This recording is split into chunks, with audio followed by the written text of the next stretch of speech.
Hi everyone, it's Lindsay and I'm back today with another Let's Make a Card video.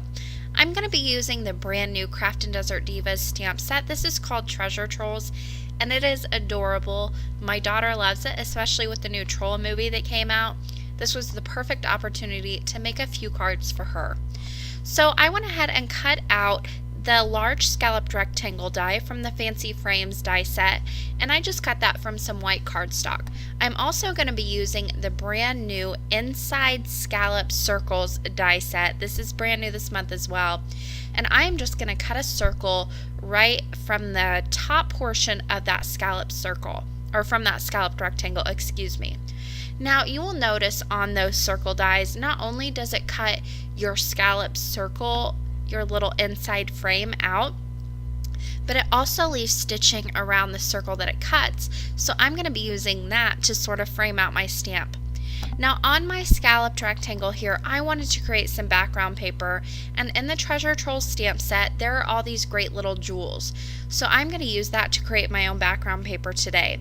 I'll go ahead and stamp these just repeatedly in a random pattern. I've got them all loaded onto acrylic blocks, so I'm just switching back and forth and quickly stamping these with Memento dye ink. Now I'm going to be coloring them with my alcohol markers, so that's why I'm using Memento dye ink here. However, you can use whatever black ink corresponds with your coloring medium. Now I didn't worry about masking off any of my scallops here. I wanted the stamping to overlap those, but if you wanted to, you could always mask those off. Now on my card base, which is an A2 top folding white card base, I'm going to stamp directly on that this little girl troll and the sentiment, "You're a treasure to me." Again, I'm going to be coloring with my alcohol markers, so I'm using my Memento ink, and I have also went ahead and overlaid that scalloped rectangle along with the frame that I cut out, just so I know exactly where to stamp this on my card base. Now I'm going to go ahead and use my Misty. However, you could do the exact same thing with an acrylic block. I just like to do double stamping when I'm using my Memento ink, if at all possible. Now I wanted to color this little troll very bright, so I am using some really bright alcohol markers here.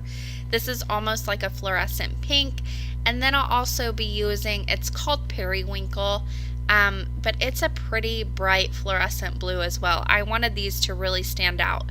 My daughter is only 2, she's still really into the bright colors, so that's what I'm using on my card today. Now if you have trouble deciding what colors to use for your trolls, trolls used to be really popular when I was a little girl as well, so if you just search for troll images on Google, you can come up with tons of color combinations to color them in with, or just use your imagination, because really any color combo will work for a little troll.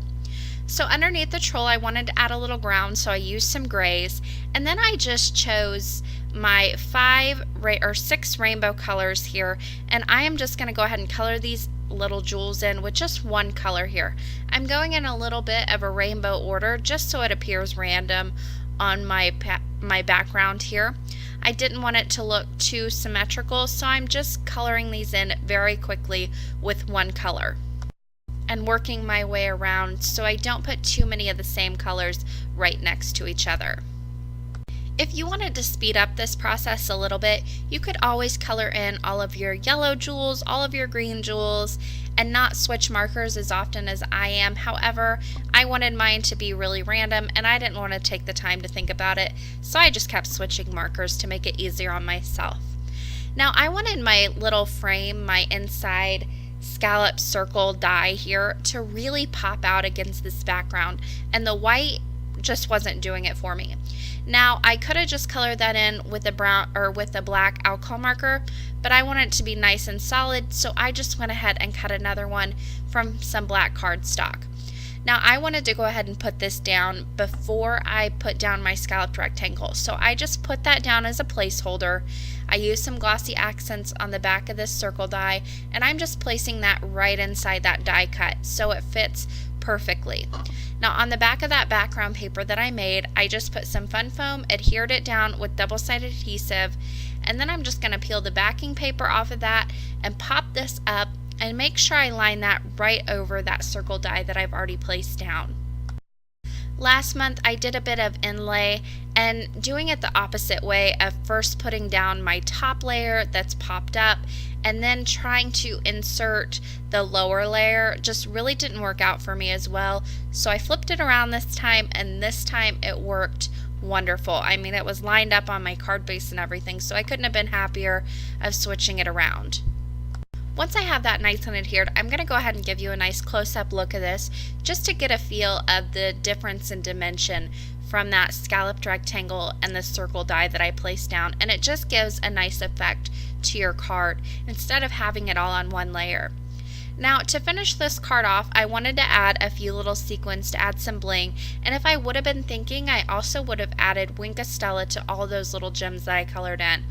I'll probably go back and do that before I actually give this card to my daughter, but I just wanted to add that in the video as well, that I do plan on going back and doing that.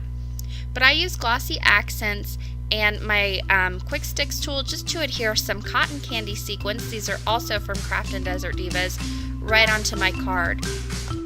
But that finished off today's card. I hope you guys enjoyed this video, and as always, I will leave you with a few pictures of the finished card.